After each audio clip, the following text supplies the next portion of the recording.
It has been 11 years since we have had a console Star Fox game, and finally Nintendo, with the help of Platinum Games, has brought us a new entry with Star Fox Zero for the Wii U. A sort of reimagining of the greatest Star Fox game of all time, Star Fox 64. But is this the Star Fox we have been waiting for? Let's start with graphics.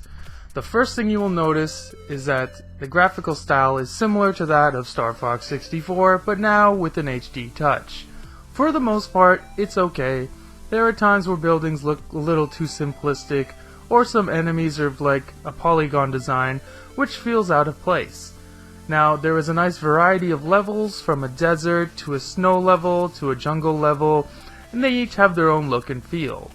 The main issue with the visuals, though, is that Star Fox Zero fails to meet the expectations that Nintendo has set with their own first-party titles like Mario Kart 8, or Bayonetta 2, which was also made by Platinum Games, and has a Star Fox Easter egg, which looks visually better than Star Fox Zero.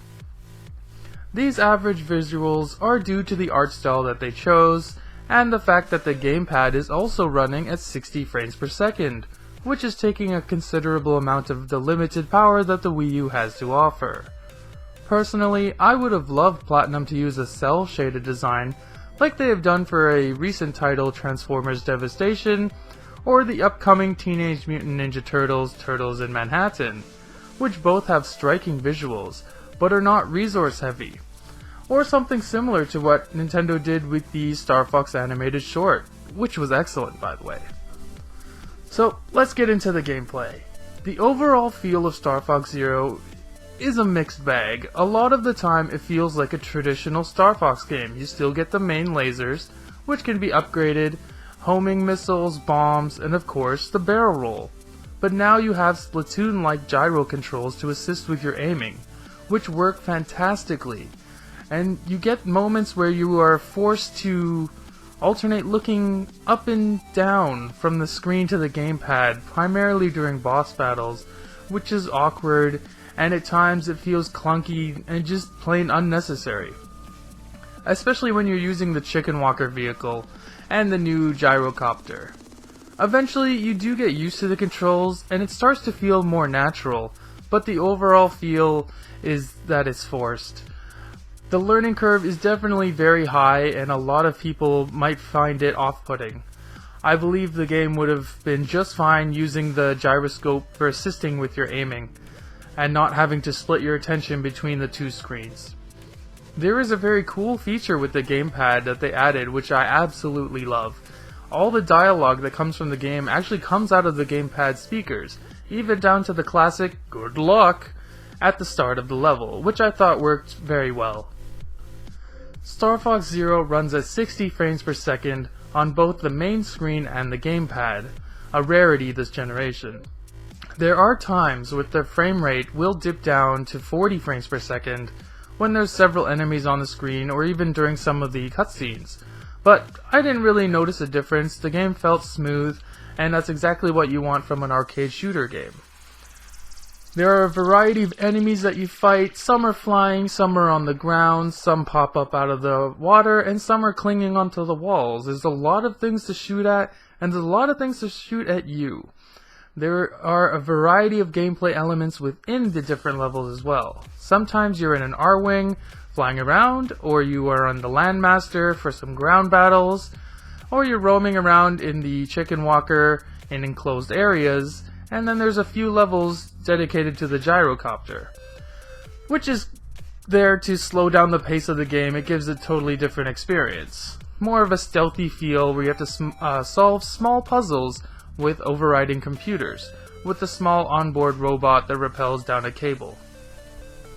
There is a good variety in the levels and enemies, but the campaign itself is very short. I was able to complete my first playthrough in 3.5 hours.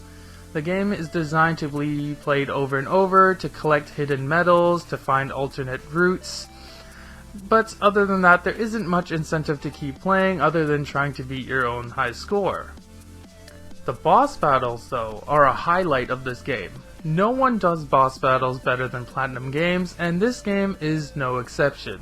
Whether you're fighting a giant mechanized gorilla or having space dogfights with Starwolf and his cronies, the boss battles will have you smiling.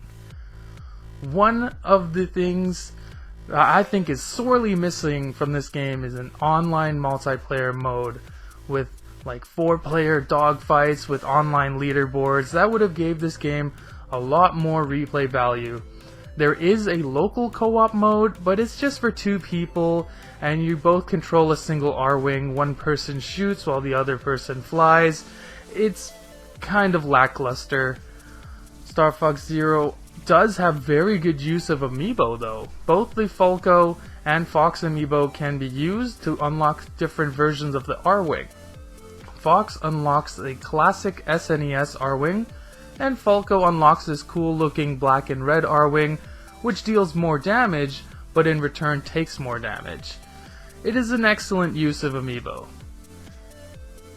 Star Fox Zero is a full price $60 title from Nintendo when you buy it on disc. It does include a bonus game called Star Fox Guard, but unfortunately this isn't a free game, it just raises the cost of the bundle. Because if you buy Star Fox Zero digitally, you get it for a reduced price of $50. Nintendo does not offer a $50 version for those who want to buy the game on disc. For the amount of content that you get in the game, and the visuals, and just the overall feel of the game, I believe the game is overpriced. I feel it would be better at a budget price of $40 like Captain Toad and Kirby and the Rainbow Curse. Of course, without Star Fox Guard, just on its own, it should be a $40 game.